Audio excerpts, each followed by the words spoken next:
Bapa, terima kasih Yesus. Terpujilah nama-Mu. Kami bersyukur kami ada di hadirat-Mu Tuhan. Pujian penyembahan kami naik di hadirat Tuhan. Saat ini kami buka hati kami untuk merenungkan sebagian daripada firman-Mu. Kami percaya firman-Mu iya dan amin. Firman-Mu adalah Engkau sendiri. Minta pengurapan hikmat dan pengertian dari Tuhan atas hamba-Mu. Tuhan, hamba sadar banyak hal yang hamba tidak mengerti Tuhan. Oleh sebab itu mari Roh Kudus singkapkan itu bagi hamba-Mu, supaya kami semua yang hadir, kami yang mendengar maupun yang menyampaikan, kami semua diberkati oleh Tuhan. Tutup bungkus kami dengan kuasa darah-Mu, kami aman di dalam hadirat Tuhan. Jika ada kuasa yang bukan dari Tuhan, yang mencoba-coba mengganggu pemberitaan firman Tuhan, kami sehati kami tolak di dalam nama Tuhan Yesus. Dalam nama Tuhan Yesus Kristus Tuhan. Kuasa darah Yesus yang bekerja di tempat ini. Mari Roh Kudus lakukan apa yang Kau mau. Sembunyikan hamba-Mu di belakang salib Tuhan. Biar saat ini hanya Tuhan yang nampak, hanya Tuhan yang ditinggikan dan dimuliakan. Terima kasih Bapa, berfirmanlah kami siap mendengar. Di dalam nama Tuhan Yesus kami sudah berdoa. Haleluya. Mari sama-sama katakan amin. Puji Tuhan. Silakan duduk Bapak Ibu yang dikasih Tuhan. Shalom. Ya, salam sejahtera buat kita sekalian. Selamat berjumpa di dalam hari yang diberkati oleh Tuhan. Puji Tuhan, hari ini kita akan bersama-sama belajar firman Tuhan dengan tema Allah turut bekerja. Kita buka di dalam Roma pasal yang ke-8 ayat yang ke-8. Mari kita baca satu ayat ini. Roma 8 ayat yang ke-28. Ya, mari kita baca bersama-sama. 1, 2, 3. Kita tahu sekarang bahwa Allah turut bekerja dalam segala sesuatu untuk mendatangkan kebaikan bagi mereka yang mengasihi Dia, yaitu bagi mereka yang terpanggil sesuai dengan rencana Allah. Sekali lagi, 2, 3. Kita tahu sekarang bahwa Allah turut bekerja dalam segala sesuatu untuk mendatangkan kebaikan bagi mereka yang mengasihi Dia, yaitu bagi mereka yang terpanggil sesuai dengan rencana Allah. Ya, puji Tuhan.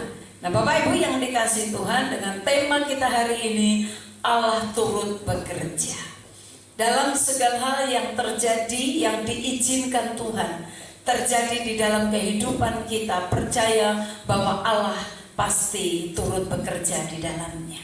Tuhan tidak pernah meninggalkan kita dalam kondisi apapun. Tuhan terus berkarya. Apa yang sedang terjadi atas bangsa kita dengan adanya COVID-19, kita tetap percaya bahwa Tuhan sedang bekerja. Tuhan sedang bekerja.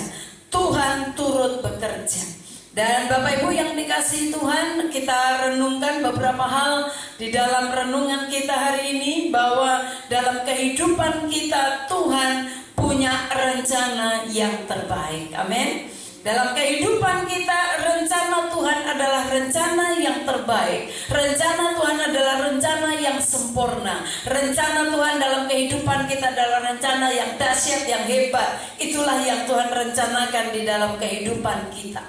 Di atas segala rencana kita, di atas segala rancangan manusia, sudah kekasih di dalam Tuhan, kita harus melihat dari kacamatanya Tuhan. Kita harus melihat dari perspektifnya yang benar, dengan kacamata yang benar, kacamata rohani kita. Bagaimana kita melihat segala sesuatu yang terjadi atas hidup kita, atas keluarga kita, mungkin di tempat pekerjaan saudara, dan atas bangsa kita. Kita lihat dari kacamata rohani bahwa apapun yang terjadi, Tuhan sedang bekerja.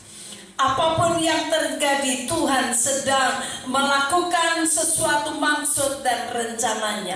Nah, Bapak Ibu yang dikasihi Tuhan, sampai saudara dan saya, sampai kita mati, kita tidak akan pernah terlepas dari yang disebut dengan proses. Kita tidak terlepas dari yang namanya kita dibentuk dan diproses oleh Tuhan. Hidup kita dari hari ke hari kita diperbaharui oleh firman Tuhan. Saudara kekasih di dalam Tuhan, selama kita hidup di dalam dunia ini, ada yang disebut dengan proses, ada yang disebut dengan pembentukan, ada yang disebut dengan satu pelajaran dalam kehidupan kita yang akan membuat kita lebih naik di hadapan Tuhan. Saya kasih dalam Tuhan ada satu contoh di dalam firman Tuhan, yaitu Yusuf. Saya kasih dalam Tuhan, pada saat Yusuf menerima mimpi, apakah mimpi langsung digenapi? Saya kasih dalam Tuhan, ternyata justru pada saat Yusuf mendapatkan mimpi bahwa dia melihat dalam mimpinya bahwa saudara-saudaranya akan datang untuk sujud menyembah dia. Saya kasih dalam Tuhan, saat mimpinya diceritakan kepada saudara-saudaranya, terjadilah satu persoalan, terjadilah satu pergumulan yang besar. Bapak Ibu yang dikasihi Tuhan, seringkali apa yang kita dapat dari Tuhan, seringkali bahwa kita berkata aku dapat sesuatu yang dari Tuhan, bukan berarti apa yang kita dapat dari Tuhan saat kita sampaikan kepada orang lain menyetujui, atau orang lain katakan mengaminkan apa yang kita dapat dari Tuhan. Terima kasih dalam Tuhan. Kita lihat contohnya Yusuf. Yusuf pada saat dia menceritakan apa yang dia mimpikan, pada saat dicerita kepada kakak-kakaknya, disitulah mulai persoalan demi persoalan terjadi. Dia dibenci oleh saudara-saudaranya, dia dijual, dia dimasukkan ke dalam sumur. Nah, kita lihat di sini, terima kasih dalam Tuhan. Tapi saya percaya bahwa apa yang saudara dan saya terima dari Tuhan, sekalipun sekeliling tidak mendukung, sekalipun orang-orang tidak setuju dengan apa yang kita dapatkan, tapi percaya bahwa apa yang kita dapatkan, kalau itu benar-benar dari Tuhan, pasti Tuhan akan menggenapinya. Amin. Sekalipun sekeliling tidak mendukung, sekalipun orang-orang tidak setuju, mana mungkin dia dapat penglihatan seperti itu? Mana mungkin bahwa Tuhan bicara sama dia seperti itu? Mana mungkin bahwa Tuhan bicara sama kamu? Mungkin orang melecehkan kita, siapa kamu sampai Tuhan bicara sama kamu? Siapa kamu sampai kamu dapat visi Tuhan? Siapa kamu sampai Tuhan bukakan hal-hal seperti itu? Bapak Ibu yang dikasihi Tuhan, sekalipun mungkin tidak masuk akal buat orang lain, sekalipun mungkin tidak diterima oleh orang lain, tapi percaya setiap apapun yang Tuhan sampaikan kepada kita, jika benar-benar itu datang dari Tuhan, pasti Tuhan akan menggenapi. Amin. Pasti Tuhan akan menggenapi. Yusuf, apa yang disampaikan saudara, dia tidak diterima oleh saudara-saudaranya. Dia berkata, mana mungkin, masa saya, kakak-kakakmu akan menyembah engkau. Dilecehkan dia, saudara. Justru karena apa yang dia dapat visi itu, akhirnya terjadi kebencian dari saudara-saudaranya. Yusuf dimasukkan ke dalam sumur. Yusuf akhirnya dijual. Bapak Ibu yang dikasihi Tuhan, jangan kita lihat apa yang terjadi sekarang. Jangan kita lihat apa yang sedang terjadi, proses apa, pergumulan apa, persoalan apa yang sedang saudara alami. Jangan kita lihat akan hal itu. Saya kasih dalam Tuhan, rencana Tuhan, saudara, saya percaya Tuhan sedang melakukan rencananya. Jadi proses demi proses yang kita alami, yang terjadi saat ini, saudara jangan lihat sekarang. Kalau sekarang kita lihat gini, kayaknya gak mungkin ya akan terjadi seperti ini. Kayaknya gak mungkin ya mimpi saya akan digenapi. Kayaknya gak mungkin ya, apalagi setelah saya terima visi itu atau mimpi atau pesan dari Tuhan, ternyata yang terjadi tidak sesuai. Dan saudara kasih dalam Tuhan, itu juga yang dialami oleh Yusuf. Dia mimpi dapat satu visi yang besar, tapi ternyata itu tidak masuk di akal oleh saudara-saudaranya. Justru menimbulkan persoalan yang besar. Bapak Ibu yang dikasihi Tuhan, sekalipun Saudara, apa yang terjadi saat ini sekalipun tidak masuk di akal rasanya, kayak yang gak mungkin saya akan menerima rencana Tuhan yang besar. Mungkin gereja kita di tempat ini ada satu visi yang besar yang Tuhan berikan. Secara manusia mungkin kita berkata mana mungkin. Jangan menyerah di dalam proses yang sedang Tuhan kerjakan. Jangan engkau menyerah di dalam proses yang sedang Tuhan izinkan. Jangan engkau merasa gak mungkin. Bagi Allah tidak ada yang mustahil. Amin. Sekalipun secara manusia rasanya gak mungkin, tapi kalau kita bersama dengan Tuhan, kita akan lakukan perkara-perkara yang besar. Amin. Bersama dengan Tuhan kita akan lakukan perkara-perkara yang besar. Tapi apa yang harus kita lakukan? Saudara, kita bukan menyerah, tapi kita harus berserah. Kita berserah dengan apa yang Tuhan mau. Tuhan maunya apa sih Tuhan? Tuhan maunya apa sih yang Tuhan mau dalam kehidupan saya? Dalam kehidupan pekerjaan Tuhan, dalam keluarga saya. Apa sih sebenarnya yang Tuhan mau? Ini proses demi proses, persoalan demi persoalan. Rasanya gak selesai-selesai. Ada aja, satu persoalan belum selesai, datang persoalan yang lain. Persoalan belum selesai lagi, datang lagi yang lain.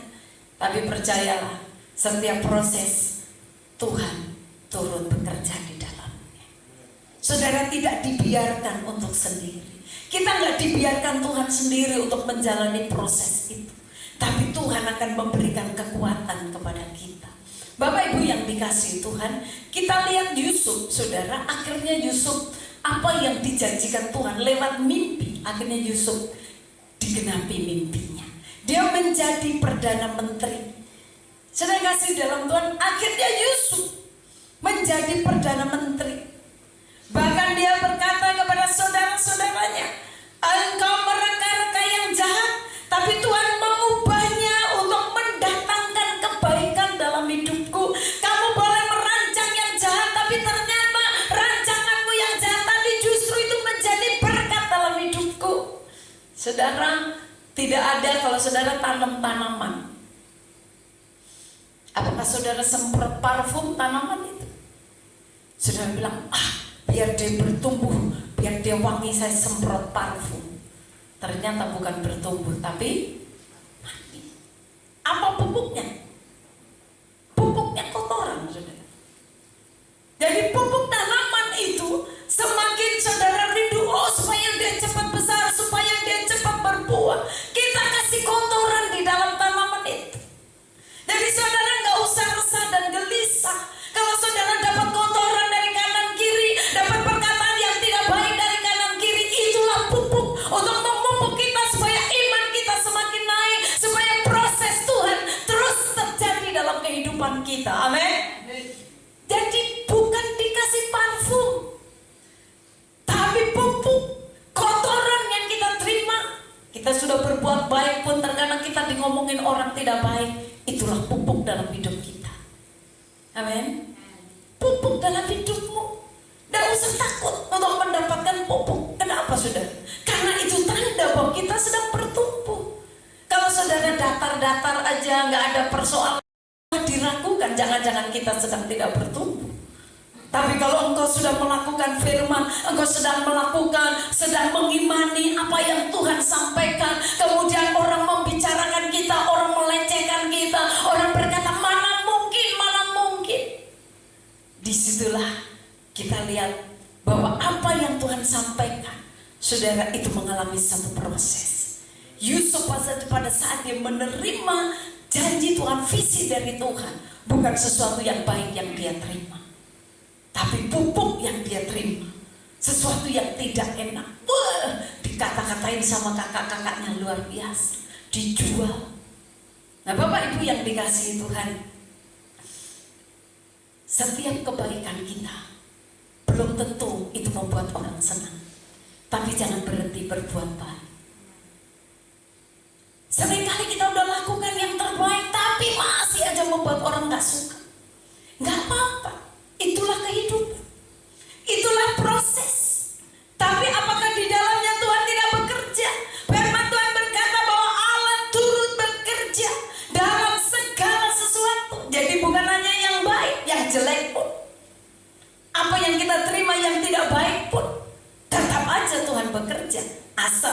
dikatakan di sini. Kita tahu sekarang bahwa Allah turut bekerja dalam segala sesuatu, segalanya. Kalau engkau di dalam Tuhan, Tuhan semuanya sedang campur tangan dalam hidup saudara. Mau dimanapun posisimu mungkin sebagai pemimpin, posisimu mungkin sebagai anak buah, posisimu mungkin sebagai apapun, sebagai bapak rumah tangga, sebagai ibu rumah tangga, sebagai anak, engkau ditempatkan dimanapun, kondisinya enak dan tidak enak pun. Kalau saudara tahu kau mengasihi Tuhan, di situ Allah sebenarnya sedang bekerja. Walaupun kita kadang-kadang kok gak enak ya, kok saya ditempatkan di situasi, di lingkungan yang gak enak ya. Tapi kalau saudara mengerti apa yang sedang Tuhan kerjakan, Allah turut bekerja. Bapak Ibu yang dikasihi Tuhan, Yesus memberikan nyawanya untuk menebus dosa saudara dan saya. Waktu Yesus ditangkap, dia di atas kayu salib. Saudara, apa kata iblis? Iblis dia berkata, ini saya menang. Karena dia berpikir kalau Yesus Tuhan, kenapa dia harus mati? Dia berpikir, iblis berpikir bahwa dia menang. Sedang kasih dalam Tuhan. Terkadang saat kita sedang mengalami pergumulan dan masalah, mungkin ada orang bilang, nah lo, kapok lo. Itulah pekerjaan iblis. Karena kenapa? Dia hanya melihat kejelekan orang. Dia tidak bisa melihat dari sisi mata rohani, dari sisi kebenaran. Kalau Yusuf melihat kakak-kakaknya pada saat dia dibenci oleh kakaknya, pada saat dia dibuang, pada saat dia dijual, kalau dia memiliki satu kebencian dalam dirinya, saya percaya rencana Tuhan, mimpi yang besar tidak akan pernah terjadi dalam hidupnya. Amin. Tidak akan pernah terjadi. Kenapa? Kalau dia melihat segi negatif. Tapi ternyata Yusuf tidak demikian. Saudara kasih di dalam Tuhan, Yesus yang sudah memberikan nyawanya saja, saudara, iblis bisa berpikir bahwa oh saya menang. Tapi setelah Yesus bangkit dari kematian, dan disitulah semuanya Tuhan katakan semua sudah selesai.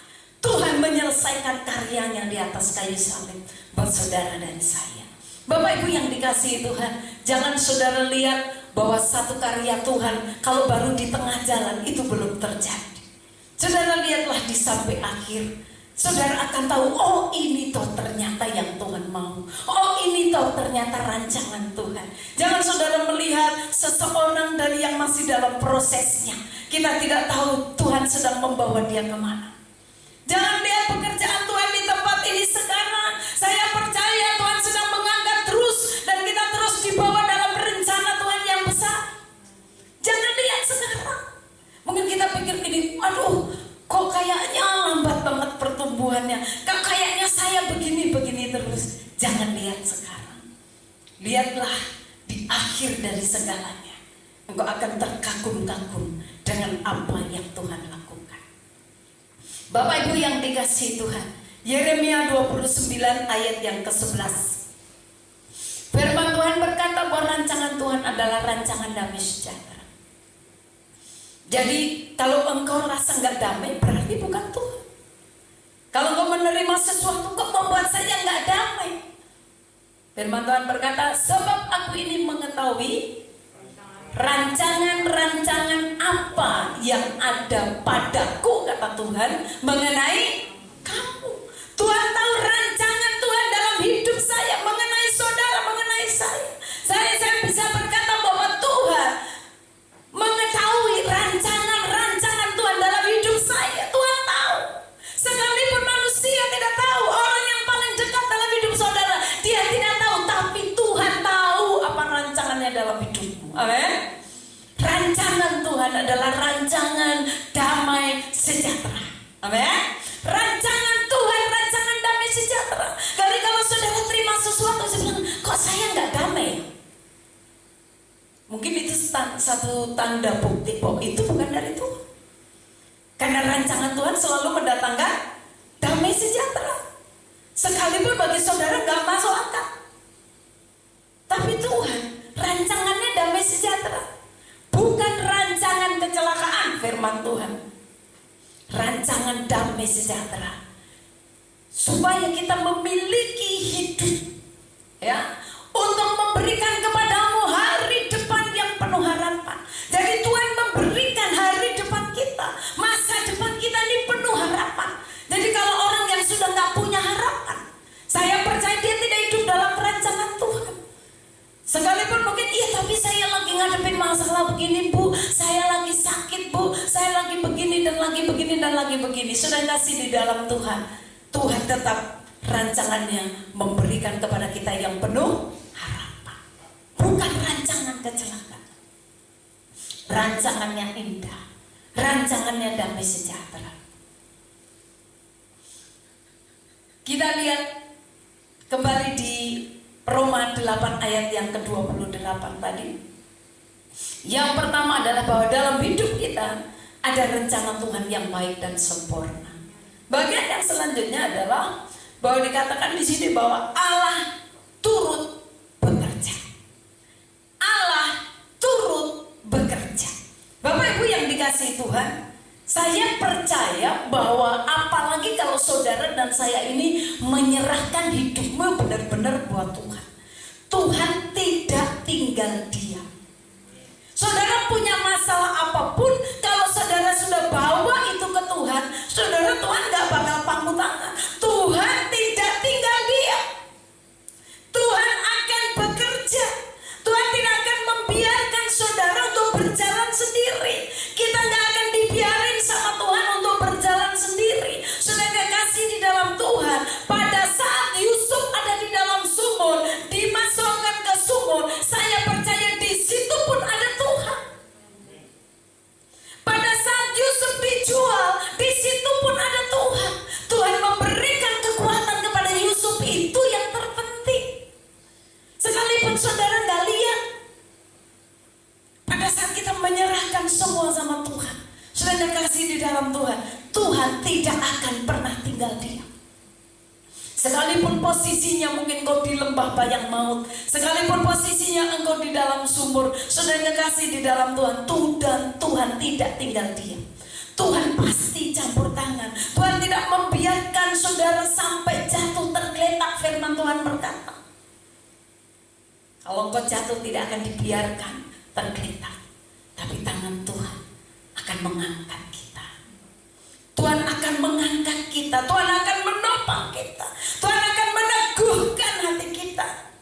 Sekalipun kita tidak melihat, sekalipun saudara tidak lihat tangan Tuhan sedang bekerja, tapi percayalah, Tuhan menuntut iman saudara dan saya bahwa Tuhan tidak tinggal diam.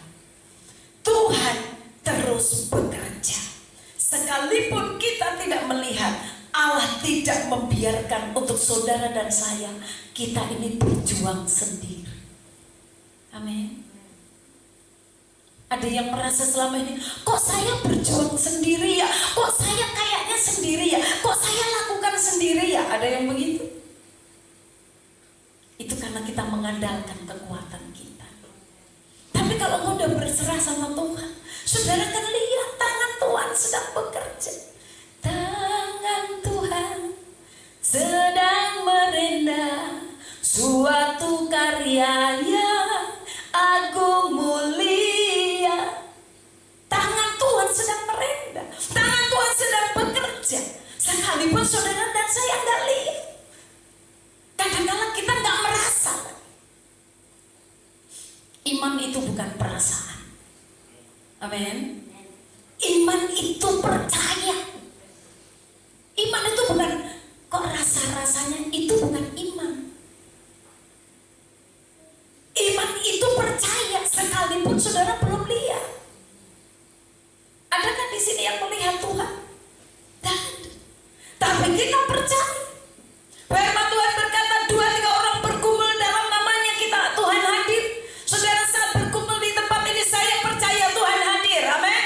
Dan kalau Tuhan hadir, Tuhan mampu melakukan segala perkara dalam hidup saudara, dalam rumah tangga saudara, dimanapun kau bekerja, dimanapun kau berada.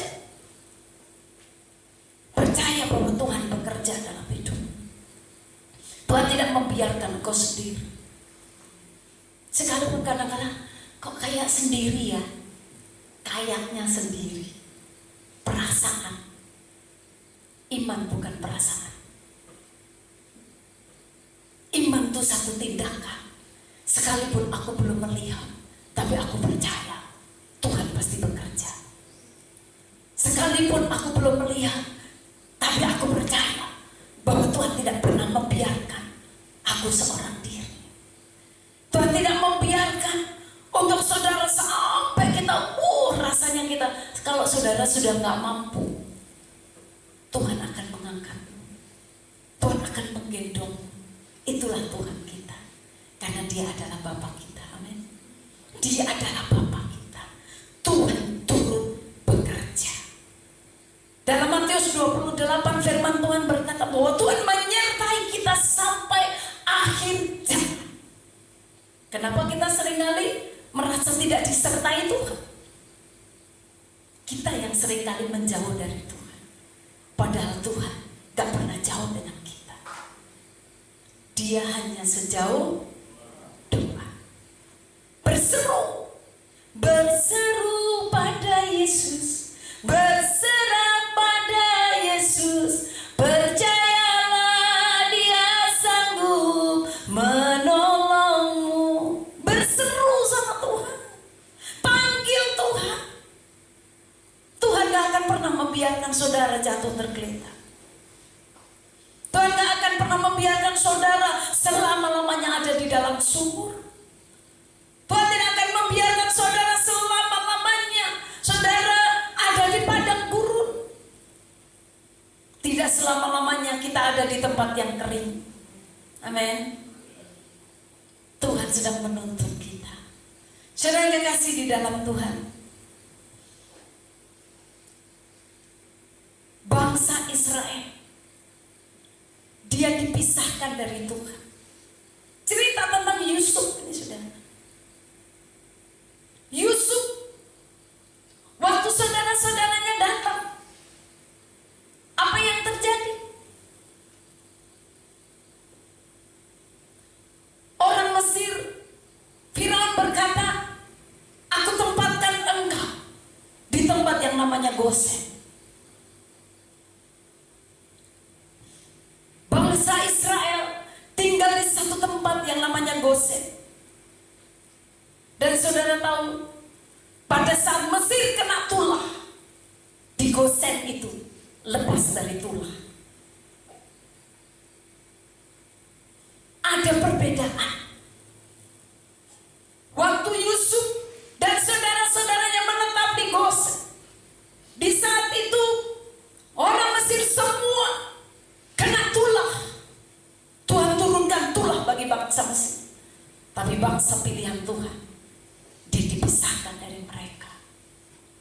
Orang Israel tinggal di Gosen. Ada perbedaan kalau Tuhan hadir dalam hidup kita. Ada perbedaan kalau saudara memuji dan menyembah Tuhan.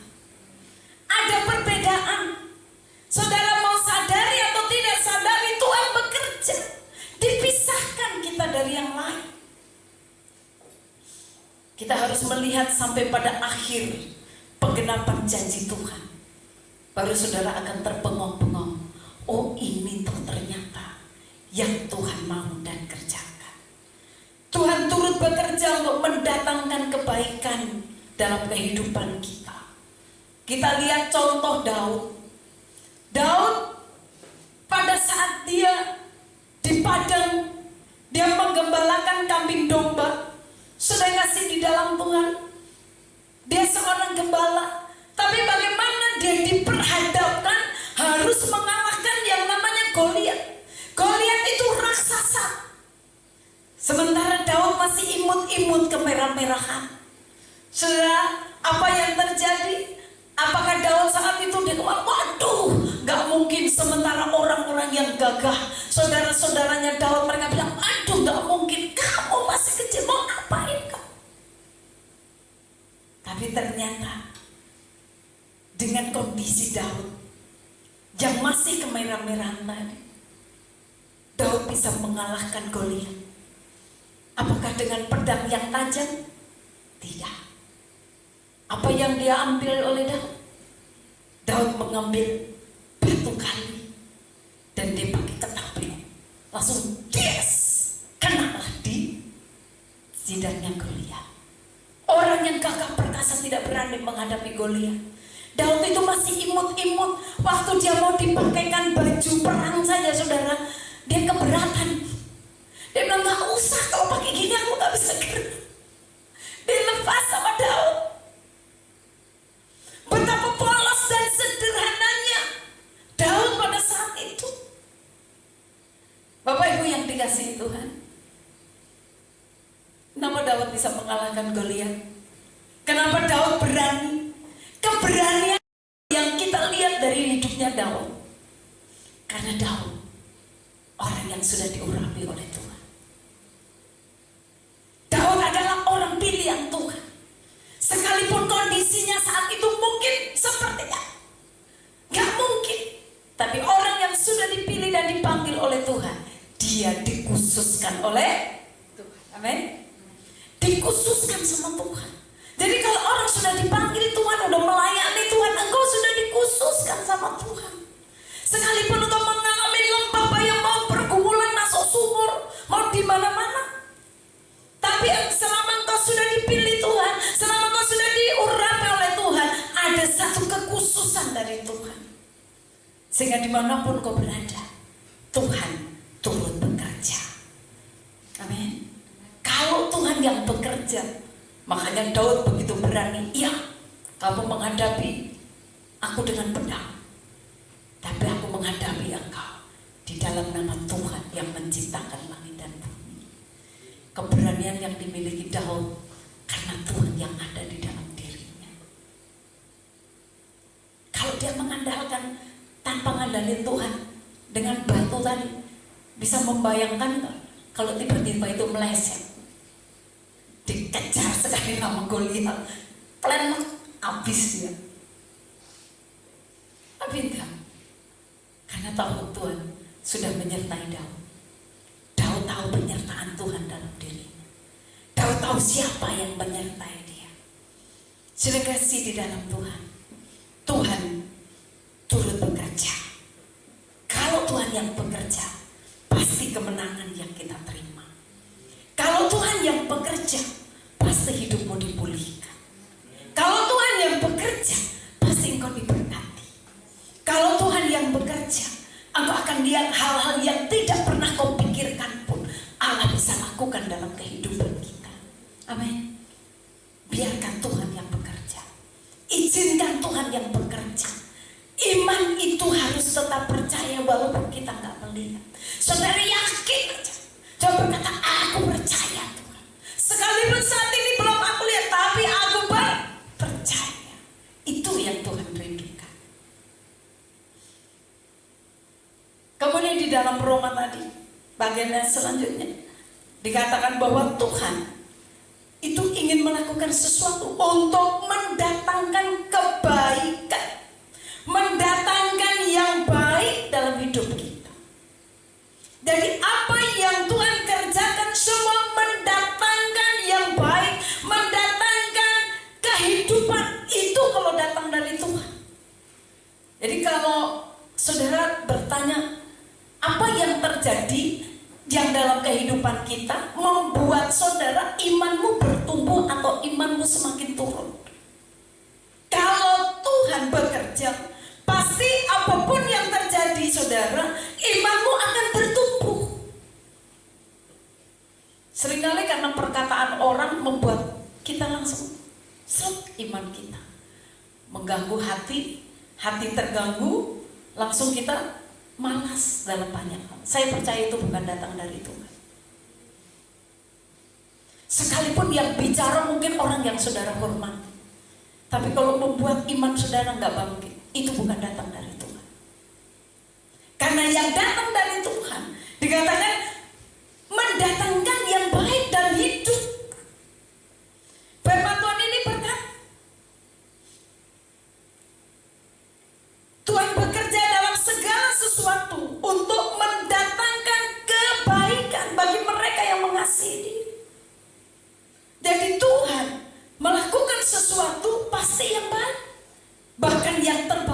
dalam hidup kita. Amin. Tuhan lakukan yang terbaik. Apapun pergumulan dan masalah dalam hidup kita, tetap Tuhan sedang bekerja, tetap ada maksud Tuhan. Terkadang seperti ada halangan, ya, orang mau naik pesawat.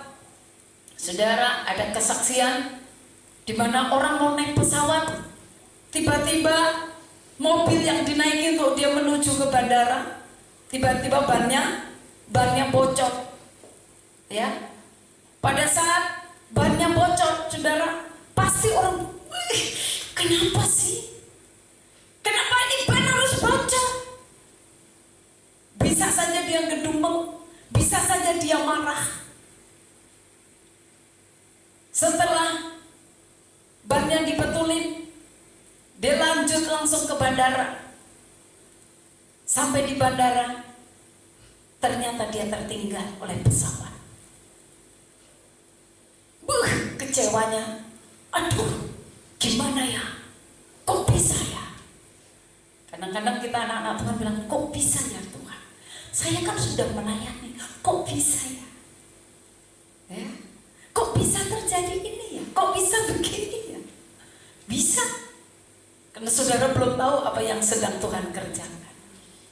Ternyata beberapa waktu, pada saat dia berpikir dia cari pesawat lain, dia mendengar bahwa pesawat yang sudah meninggalkan dia, pesawat itu kecelakaan, jatuh.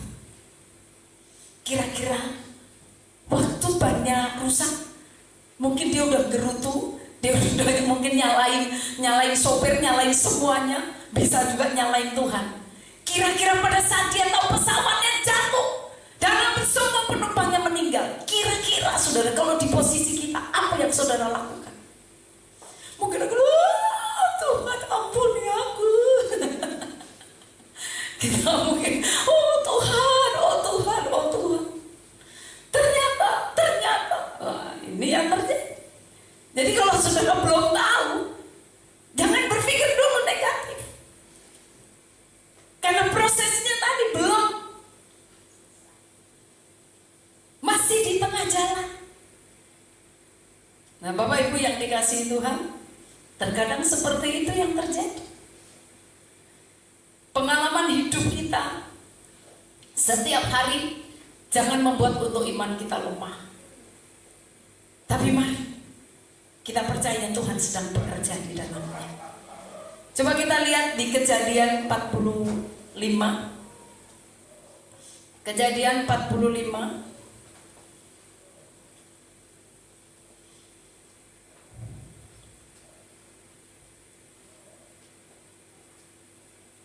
Ya, kita baca ayat 10 dan ayat yang ke-11. Saya mau ini kan tentang cerita Yusuf tadi. Ya, Kejadian 45 ayat 10 dan ayat yang ke-11. Mari kita baca. 2, 3.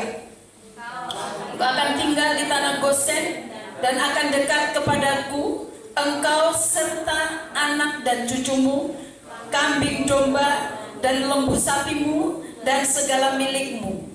Di sanalah aku memelihara engkau, sebab kelaparan ini masih ada 5 tahun lagi, supaya engkau jangan jatuh miskin bersama seisi rumahmu dan semua orang yang ikut serta dengan engkau.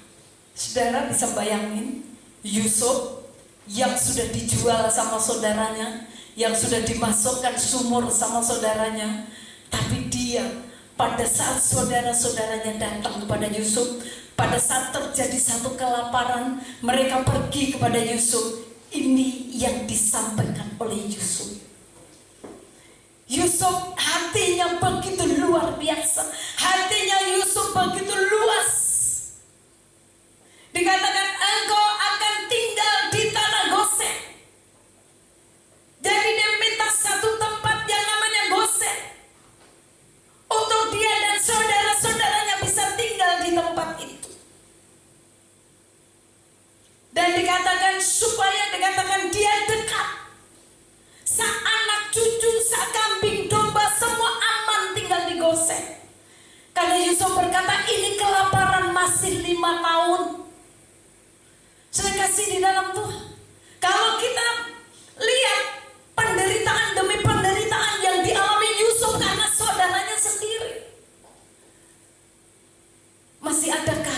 sekarang orang seperti Yusuf, yang punya hati yang begini lapang. Sudah disakiti bolak-balik, tetap aja ulurkan tangannya untuk menolong. Tidak mudah untuk punya hati seperti Yusuf. Dia hatinya lapang. Dia tetap pelihara saudara-saudaranya. Dikatakan kamu harus hidup tenang di situ. Kamu dan semua saudara-saudara, anak cucu, sak kambing domba, semuanya hidup tenang di situ. Gosen adalah sebuah tempat di mana Yakub dan anak-anaknya yang adalah cikal bakal bangsa Israel itu tinggal di situ. Mereka tinggal di situ karena mereka mengungsi ke Mesir karena kelaparan. Dan Gosen adalah tanah yang paling subur di negeri Mesir.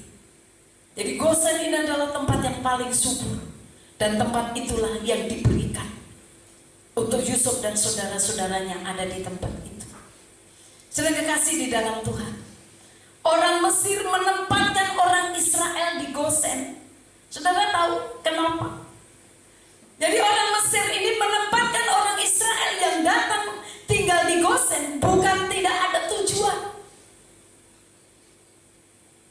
Karena di Gosen itu tempatnya terpisah. Jadi kalau di sini ada pulau tersendiri. Jadi Gosen itu satu pulau tersendiri yang terpisah dari Mesir.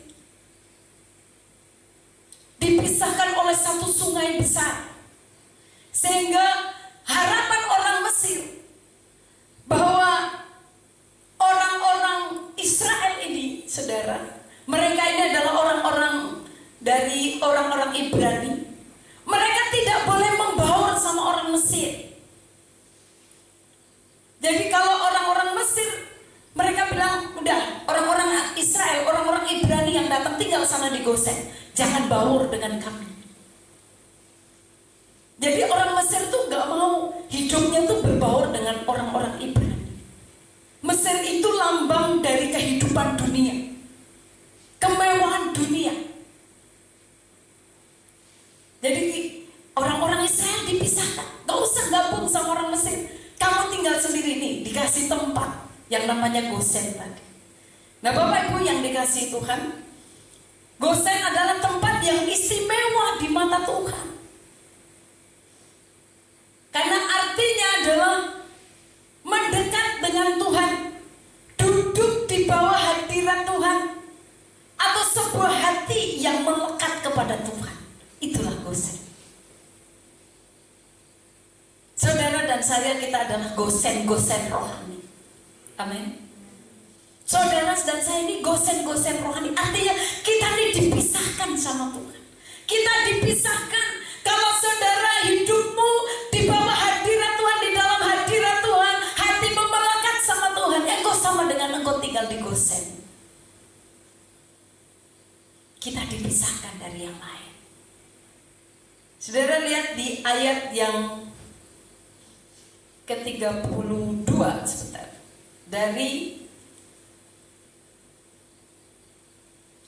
pasal 43. Pasal 45, kita lihat ayat-ayat yang berikut 22 dan 23.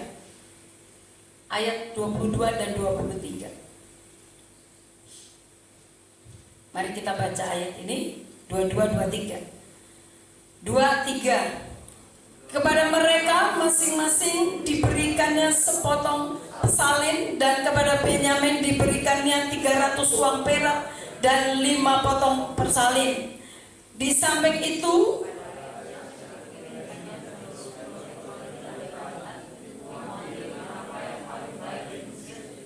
lagi pula 10 ekor keledai betina dimuati dengan gandum dan roti dan makanan untuk ayahnya dalam perjalanan. Nah Bapak Ibu, ini saudara-saudaranya Yusuf yang datang duluan, ya, ketemu dengan Yusuf. Dan Yusuf bilang, ayo kamu pulang, bilang sama Bapak bahwa mereka semua kesini sak ternak-ternak. Dan waktu mereka mau kembali, inilah bekal-bekal yang diberikan. saudara, ketemu sama orang kayak Yusuf ini. Luar biasa. Dia gak ada yang namanya sakit hati. Gak ada yang namanya dia benci. Gak ada yang namanya dia marah, saudara. Di ayat yang ke-18 dikatakan, jemputlah ayahmu dan seisi rumahmu, dan datanglah mendapatkan aku, maka aku akan memberikan kepadamu apa yang paling baik. Ya, apa yang paling baik di tanah Mesir, sehingga kamu akan mengecap kesuburan di tanah ini. Saudara kasih dalam Tuhan, bisakah orang punya hati kayak Yusuf? Orang sudah membuat dia luar biasa, masih memberikan yang terbaik. Kalau dia tidak mengenal Tuhan, bukan sesuatu yang mudah untuk hal itu. Hanya orang-orang yang memiliki hatinya Tuhan yang bisa melakukan hal itu. Bapak Ibu yang dikasihi Tuhan, Tuhan menempatkan orang-orang Israel di Gosen. Yang pertama, karena mereka adalah umat Tuhan, umat pilihan Allah. Jadi ditempatkan di Gosen karena mereka umat pilihan Tuhan. Dan saudara dan saya, kita adalah umat pilihan Tuhan. Amin. Kita umat pilihan Tuhan. Kita dipisahkan juga dari yang lain.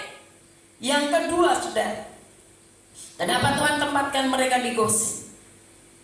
Karena orang Israel senang memberikan yang terbaik buat Tuhan. Kita lihat di ayat 25 dan ayat yang ke-26. Ayat 25 dan ayat yang ke-26, demikian bunyi firman Tuhan. Demikianlah mereka pergi dari tanah Mesir dan sampai di tanah Kanaan kepada Yakub ayah mereka. Mereka menceritakan kepadanya Yusuf masih hidup, bahkan dialah yang menjadi kuasa atas seluruh tanah Mesir. Tetapi hati Yakub tetap dingin, sebab ia tidak dapat mempercayainya. Saudara perhatikan di sini bahwa mereka tidak percaya dengan apa yang terjadi. Mereka nggak percaya, bapaknya pun nggak percaya dengan apa yang sedang terjadi, bahwa Yusuf itu masih hidup. Di ayat-ayat berikut dikatakan bahwa akhirnya mereka berangkat. Apa yang menjadi berita itu, sudah kasih dalam Tuhan, di ayat yang ke-28 kata Yakub, cukuplah itu. Anakku Yusuf hidup, aku mau pergi melihatnya sebelum aku mati. Sudah kasih di dalam Tuhan, satu kabar yang menggembirakan bagi Yakub, karena dia tahu bahwa anaknya masih hidup. Kita lihat di Keluaran 8 ayat 25-26. Keluaran 8 ayat 25 dan 26. Ya, mari kita baca 25-26. 2-3. Lalu Firaun memanggil Musa dan Harun serta berkata, pergilah, persembahkanlah korban kepada Allahmu di negeri ini. Tetapi Musa berkata, tidak mungkin kami berbuat demikian, sebab korban yang akan kami persembahkan kepada Tuhan Allah kami adalah kekejian bagi orang Mesir. Apabila kami mempersembahkan korban yang menjadi kekejian bagi orang Mesir itu di depan mata mereka, tidakkah mereka akan melempari kami dengan batu? Bapak Ibu yang dikasihi Tuhan, kenapa bangsa Israel dipisahkan Tuhan untuk tinggal di Gosen? Karena bangsa Israel selalu membawa persembahan yang menyenangkan hati Tuhan. Bangsa Israel selalu membawa persembahan yang berkenan kepada Tuhan. Dikatakan di situ bahwa Firaun berkata kepada Musa, bawa persembahanmu kepada Tuhan. Sudah kasih di dalam Tuhan, persembahan yang dilakukan oleh bangsa Israel, dikatakan di situ bahwa menjadi kekejian bagi orang Mesir. Dikatakan kalau sampai saya melakukan hal ini, bisa saja orang Mesir akan melempari kami dengan batu. Di sini pertanda bahwa orang Israel selalu membawa yang terbaik buat Tuhan. Selalu mempersembahkan yang terbaik buat Tuhan, sekalipun kondisinya seperti apapun. Fir'aun pun mengakui akan hal itu. Karena dia berkata bahwa persembahkan persembahanmu kepada Tuhan. Bapak Ibu yang dikasihi Tuhan, Tuhan memisahkan saudara dan saya. Karena kita umat pilihan Tuhan. Kemudian karena kita selalu membawa persembahan di hadapan Tuhan. Persembahkanlah yang terbaik buat Tuhan. Roma 12 ayat yang pertama. Mari persembahkan hidupmu sebagai persembahan yang hidup, yang kudus, yang berkenan kepada Allah. Itulah ibadahmu yang sejati. Mari kita baca 2-3. Karena itu saudara-saudara, demi kemurahan Allah, aku menasehatkan kamu supaya kamu mempersembahkan tubuhmu sebagai persembahan yang hidup, yang kudus dan yang berkenan kepada Allah. Itulah ibadahmu yang sejati. Jadi kalau saudara mau diperlakukan seperti orang Israel, engkau adalah umat pilihan Tuhan. Sadarilah hal itu. Pasti ada pemisahan, ada perbedaan kita dengan orang-orang yang tidak mengenal Tuhan, dengan orang-orang yang hidupnya duniawi, seperti orang-orang Mesir, yang kemudian dikatakan bahwa terus persembahanmu yang terbaik. Hidupmu belajar bahwa yang terbaik buat Tuhan. Mazmur 81 ayat yang ke-17, kita akan akhiri firman Tuhan. Mazmur 81 ayat yang ke-17, bahwa orang-orang yang hidup di dalam Tuhan, dia akan dipelihara oleh Tuhan. Kita baca 1, 2, 3. Mazmur 81 ayat 17. Ya, ayatnya bahwa Tuhan memelihara umatnya. Tuhan yang memberi makan umatnya. Tuhan yang menjaga saudara dan saya. Ya. Mari kita baca 1, 2, 3. Tetapi umatku akan kuberi makan gandum yang terbaik, dan dengan madu dari gunung batu aku akan mengkenyangkannya. Saudara, Tuhan yang memelihara saudara dan saya. Amin. Dua hal saja saudara ingat, bahwa kita ini adalah umat pilihan Tuhan. Yang kedua, belajar membawa persembahan yang terbaik buat Tuhan. Persembahkan hidupmu buat Tuhan. Layani Tuhan dengan sungguh-sungguh. Tidak usah sibuk dengan urusan yang gak penting. Terkadang kita banyak urusan orang lain, sampai bagian kita lupa melakukannya. Terkadang kita ngurusin yang bukan tanggung jawab kita, sehingga kita lupa untuk tanggung jawab yang Tuhan berikan dalam hidup kita. Kita seringkali lalai dengan tanggung jawab kita sendiri, karena kita terlalu sibuk ngurusin 1, 2, dan 3 yang bukan tanggung jawab kita, yang bukan urusan kita. Mari lakukan tanggung jawab saudara. Bawa persembahanmu buat Tuhan. Lakukan segala sesuatu seperti untuk Tuhan. Dan saya percaya firman Tuhan ini katakan bahwa tetapi umatku akan kuberi makan gandum yang terbaik. Tuhan gak ngasih yang baik, tapi yang terbaik. Berkat Tuhan selalu yang terbaik. Amin. Dan dikatakan Tuhan akan kasih madu dari gunung batu. Dan Tuhan akan terus memelihara kita seumur hidup kita. Dan di saat ini sampai Tuhan datang, kalau engkau yakin bahwa engkau adalah orang pilihan Tuhan dan engkau adalah umat pilihan Tuhan, lakukan yang terbaik buat Tuhan, maka Tuhan akan terus menjaga, memelihara, dan memberkati kita. Tuhan Yesus memberkati kita. Mari saya undang kita semua bangkit berdiri.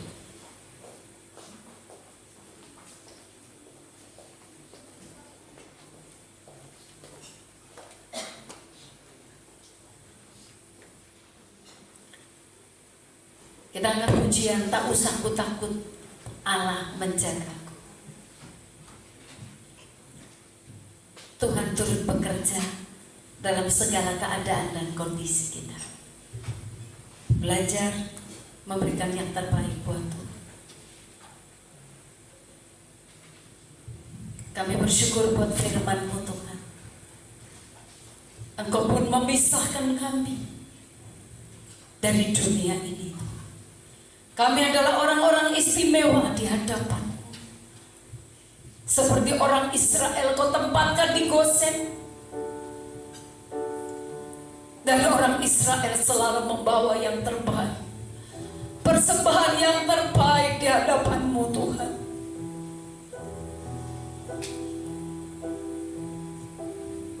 Biarlah itu terjadi dalam hidup kami. Biar itu terjadi atas gereja-Mu Tuhan. Biar itu terjadi dan digenapi juga dalam keluarga kami. Apapun yang terjadi kami tidak usah takut. Karena kami tahu bahwa Tuhan turut bekerja dalam segala sesuatu untuk kebaikan dalam hidup kami. Engkau menyiapkan yang terbaik Tuhan. Engkau yang memelihara kami.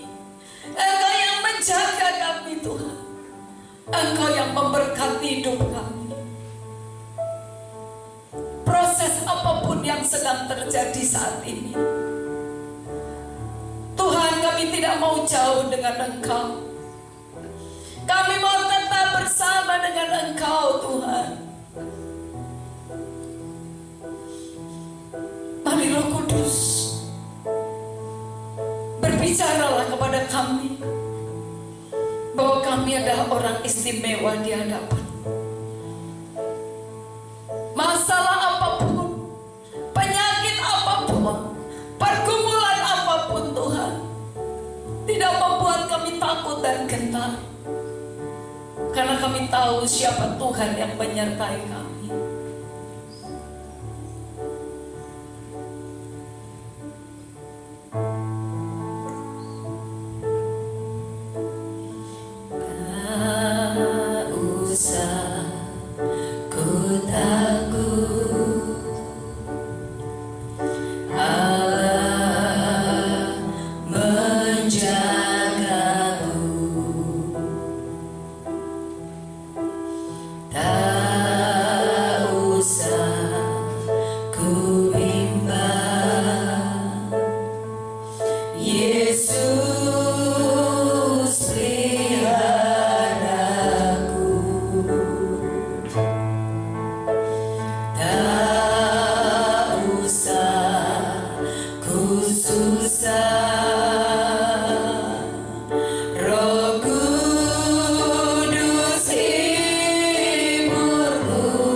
Dia